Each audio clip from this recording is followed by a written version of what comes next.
Here's your look at the FYE exclusive Child's Play 2 Chucky with Jack in the Box Funko Pop.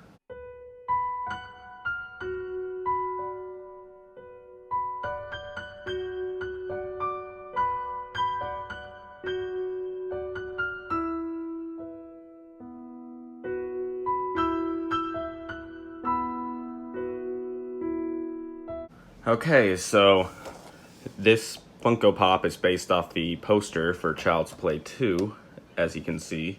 In fact, they went as far as to include that on the back, so you can see exactly what they're trying to replicate here. Speaking of the box, let's take a look at that. On the front, we have your typical Funko box, Child's Play 2 at the top, FYE exclusive. Here's the side. I don't know how well the camera is picking that up, but the kind of design that they have on the side is almost like a black with a blood splat going across it. Pretty nice. Here's the back of the box. Universal Studios. Pop Movies, of course. Pop Movies, I didn't show that on camera. Here's the side. Bottom. Not that that matters much. And the top.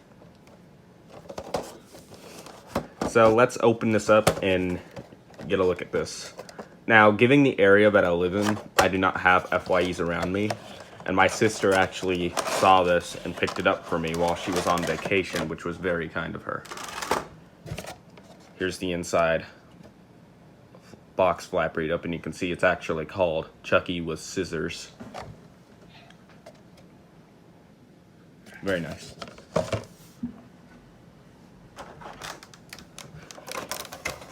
Here's the clamshell.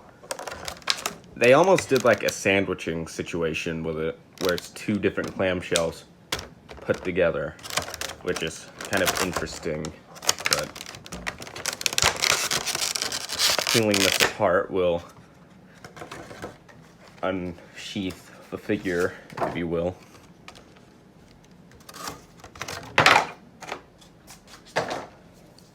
And here he is. Now, whenever you get this packaged, it does include this little piece here. I don't know what exactly it is. I assume it's to help keep the Jack in the Box separated from him while in the box.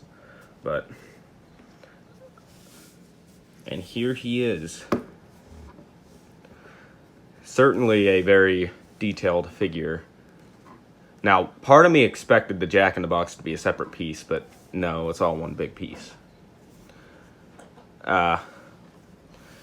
You can see here that the Jack in the Box is actually attached to the figure by the neck here, where the scissors meet the neck, where he's about to slice off this very terrified Jack in the Box's head. Very nice. Nice poster as well. The back of the Jack in the Box is not very detailed. It does not have this little red outline detail that the rest of the Jack in the Box has. But that makes sense. You're not going to see it no matter how you display it, unless you display your figures like that, and I don't know who in their right mind would do that. The head does not actually seem to turn. I'm not going to try to push that just out of fear of breaking it, but it looks like it's actually sculpted all in one piece, so you cannot move the head, which, I mean, it's not a big deal at all, to me at least. You can even see, if you look behind the Jack in the Box, that he does have the good guys kind of decal on his overalls. Which, let me look at the box here, actually. I cannot tell if in that poster he has like the good guy print going across the overalls with like all the different jobs that the good guy dolls can have. I don't know if he has that on the actual poster, but that is not present here. However, he does have his shoes. They look pretty accurate to me. The stripes going along the cuff of his overall pants. Very nice. You can see the kind of crosshatch pattern of the overalls here on the back. The stripes on his shirt, they all look to be how they should be. Not really any paint bleeding for the stripes either, which is always nice.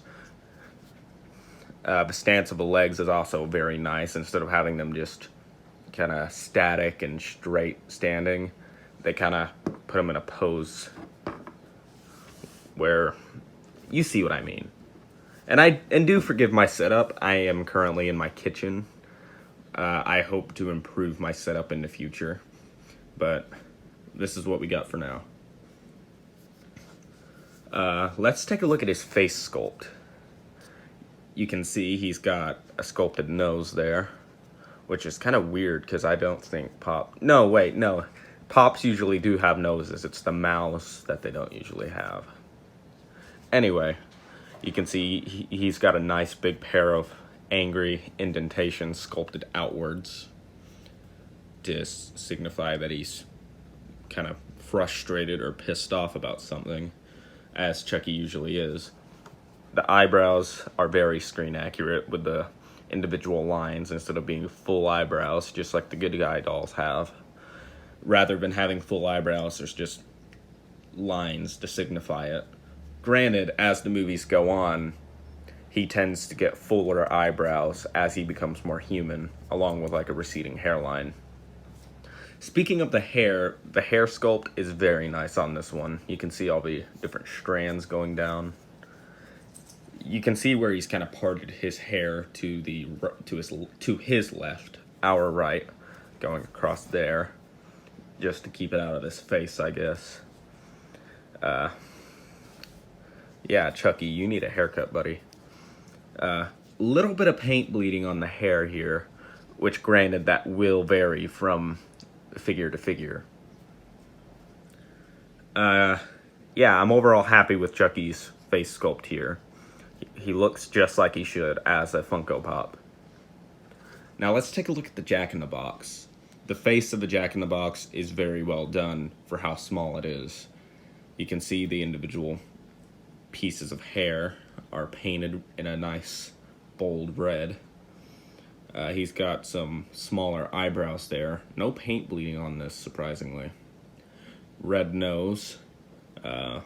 Frightened mouth. The eyes almost remind me of Kermit the Frog. He's got Kermit the Frog style eyes, which is pretty interesting, but granted, he is a toy. Bottom of the feet, he does not have any sort of peg holes for a base, which makes sense. He can stand pretty well on his own, probably because he's more heavy toward the bottom because of the Jack-in-the-Box. Looking at the feet, you can see that he is from 2019. I was a little late getting this, but better late than never. Overall, for what it is, I'd say it's a pretty solid pickup. If you are a fan of Chucky or Child's Play as a franchise, you can't go wrong getting this. It's such an iconic movie poster of Chucky. You know, it's a very well done figure, very good sculpt. You know, they just put it together very nicely, and it translated well to the Funko Pop style. Out of 10, I'd have to give this figure a 9.5 out of 10. I don't know why 9.5, but I don't like giving straight 10 out of 10s unless it's just a groundbreaking figure. So here's your final shots of it.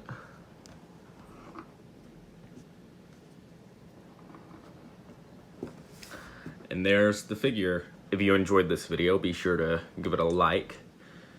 If you want to see more content from me, be sure to hit subscribe so YouTube can let you know whenever I produce new uploads such as this. Anyway, with that being said, thank you for watching. Thank you for taking the time to listen to me bumble on like an idiot. I appreciate it. Take care. Have a great day.